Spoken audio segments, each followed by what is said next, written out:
واپس کچھ دیر کے بعد لوٹتے ہیں، اپنے صحابہ کے پاس آتے ہیں اور کہتے ہیں میرے صحابہ یہ آسمان میں جو ستارے چمک رہے ہیں کیا تمہیں یہ ستارے دکھائی دے رہے ہیں کہ نہیں؟ صحابہ کہتے ہیں ہاں اللہ کے رسول یہ ستارے ہمیں دکھائی دے رہے ہیں۔ نبی نے کہا النجوم امانۃ للسماء، یہ ستارے آسمان کے لیے امان ہے، جب تک یہ ستارے باقی ہیں یہ آسمان باقی ہے، ستارے ٹوٹ جائیں گے، ستارے بے نور ہو جائیں گے، ستاروں کی روشنی ختم ہو جائے گی، آسمان ختم ہو جائے گا، آسمان ٹوٹ جائے گا، آسمان ختم ہو جائے گا، قیامت آ جائے گی۔ پھر اللہ کے نبی صلی اللہ علیہ وسلم کہتے ہیں وَأَنَا أَمَانَةٌ لِأَصْحَابِي، میں اپنے صحابہ کے لیے امان ہوں، جب میں اس دنیا کو چھوڑ کر چلا جاؤں گا تو میرے صحابہ پر وہ چیزیں آئیں گی جو ان سے وعدہ کیا گیا ہے، میرے صحابہ اس امت کے لیے امان ہے، جب میرے صحابہ اس دنیا کو چھوڑ کر چلے جائیں گے تو میرے صحابہ پر وہ چیزیں، اس امت کے اوپر وہ چیزیں آئیں گی جو ان سے وعدہ کیا گیا ہے۔ دنیا کی نگاہوں نے دیکھا، امام نووی رحمہ اللہ کہتے ہیں دنیا کی نگاہوں نے دیکھا، نبی اکرم صلی اللہ علیہ وسلم جب اس دنیا کے اندر موجود تھے صحابہ کے درمیان کوئی فتنہ نہیں تھا، نبی جب اس دنیا کو چھوڑ کر چلے گئے ان کے درمیان فتنے ظاہر ہوئے، صحابہ جب تک اس دنیا کے اندر موجود تھے امت بالکل سیف تھی، صحابہ اس دنیا کو چھوڑ کر چلے گئے امت کے درمیان بدعت و خرافات ظاہر ہو گئی، معلوم یہ چلا کہ یہ صحابہ اس امت کے لیے امان تھے، جو اللہ کے نبی صلی اللہ علیہ وسلم نے کہا یہ صحابہ اس امت کے لیے امان تھے، صحابہ چھوڑ کر اس دنیا کو چلے گئے، امت کے درمیان بدعت و خرافات ظاہر ہونے شروع ہو گئی اور یہ امت بدعت و خرافات میں ملوث ہو گئی۔ میرے بھائیو اور دوستو، صحابہ کی طرح ایمان لانا، صحابہ کی طرح ایمان پیدا ہونا ان کے دلوں کے اندر، جس طریقے سے ان کے اندر ایمان تھا وہ ایسا بعد کی نسلوں میں کبھی ایمان پیدا ہو ہی نہیں سکتا۔ نبی نے ان کے ایمان کی گواہی اپنی زبان سے دے دی تھی، صحیح بخاری شریف کی روایت ہے، اللہ کے نبی صلی اللہ علیہ وسلم نماز فجر پڑھاتے ہیں، نماز فجر پڑھا کر کے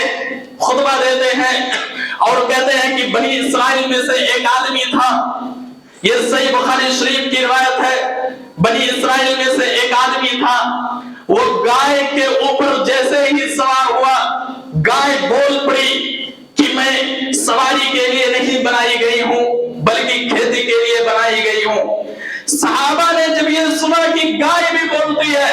تو صحابہ نے کہا سبحان اللہ بقرۃ تکلم، کیا گائے بھی بات چیت کرتی ہے؟ نبی نے کہا کہ تمہارا اس پر ایمان ہو یا نہ ہو میرا اس پر ایمان ہے، ابو بکر اور عمر کا بھی ایمان ہے۔ حضرت ابو بکر اور عمر اس مجلس میں نہیں تھے پھر بھی نبی اکرم صلی اللہ علیہ وسلم ان کے ایمان کی گواہی دے دی۔ تمہارا ایمان ہو یا نہ ہو میرا ایمان ہے کہ اللہ کی قدرت سے گائے بول پڑی تھی، میرا ایمان ہے، ابو بکر اور عمر کا بھی ایمان ہے۔ یہ نبی اکرم صلی اللہ علیہ وسلم اپنے صحابہ کے ایمان کی گواہی خود دے رہے ہیں، صحابہ موجود نہیں ہے، حضرت ابو بکر اور عمر موجود نہیں ہے، لیکن اس کے باوجود اللہ کے نبی کو اتنا یقین ہے کہ اللہ کے نبی ان کی غیر موجودگی میں بھی کہہ رہے ہیں کہ ابو بکر اور عمر کا بھی اس پر ایمان ہے۔ میرے بھائیوں، صحابہ نے اس امت کے لیے،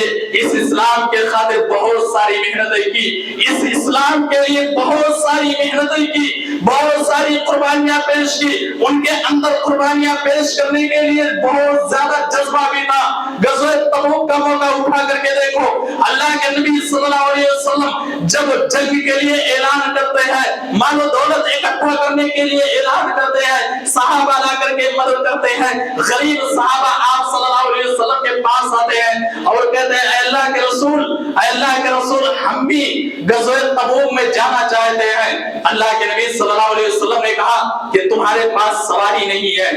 تم نہیں جا سکتے ہو۔ وہ غریب صحابہ جب دیکھا نبی نے انکار کر دیا، وہ تھوڑی دور جاتے ہیں، افسوس کرتے ہیں، زاروں قطار رونے لگتے ہیں، نہ جانے کا غم ہے کہ آج اگر اللہ نے مجھے مال و دولت سے نوازا ہوتا تو آج ہم نبی غزوہ تبوک میں جاتے، وہ غریب صحابہ جب دیکھا نبی نے انکار کر دیا تو وہاں سے واپس لوٹے اور کھڑے ہو کر کے زار و قطار ہو رہے ہیں۔ نبی کو معلوم نہیں ہے کہ صحابہ کے آنکھوں سے آنسو گر رہے ہیں اس لیے کہ وہ غزوہ تبوک میں نہیں جا رہے ہیں۔ اللہ کو ان کی آنکھوں میں گرنے والا آنسو دکھائی دیا۔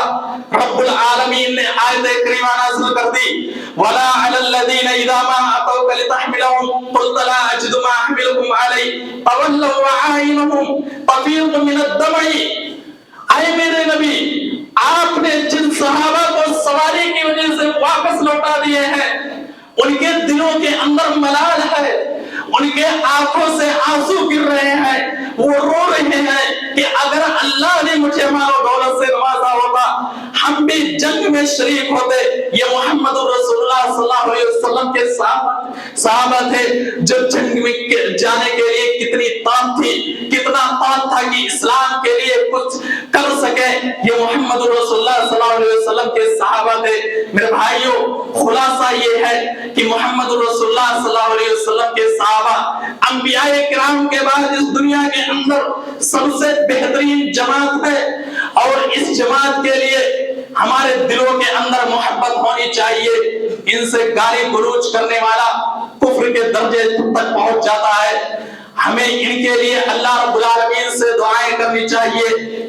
اللہ رب العالمین نے کہا ربنا اغفر لنا ولإخواننا الذين سبقونا بالإيمان ولا تجعل في قلوبنا غلا للذين آمنوا ربنا إنك رؤوف رحيم۔ کہ جو لوگ دعا کرتے ہیں اللہ جو ہم سے پہلے ایمان لائے، اے اللہ تو ان کو معاف کر دے، اور ان کے لیے ہمارے دلوں کے اندر کوئی کینہ کپٹ نہ رکھ۔ یہ ہمیں ان کے لیے دعائیں کرنی چاہیے، ان سے محبت کے لیے دعائیں کرنی چاہیے۔ اللہ رب العالمین سے دعا کرتے ہیں بار الہ تو تمام مسلمانوں کے دلوں کے اندر صحابہ کی سچی محبت پیدا کر دے، ہم سب کو کتاب اللہ اور سنت رسول کے مطابق زندگی گزارنے والا بنا دے، ہمارے دلوں کے اندر اسی طریقے سے ایمان کو پیدا کر دے جس طریقے سے ایمان محمد رسول اللہ صلی اللہ علیہ وسلم کے صحابہ نے لائے تھے۔ اے اللہ تو ہمارے دلوں کے اندر ایمان کو مضبوط کر دے، اور جب اس دنیا سے خاتمہ ہو تو ایمان کی حالت میں خاتمہ ہو۔ وآخر دعوانا الحمدللہ رب العالمین۔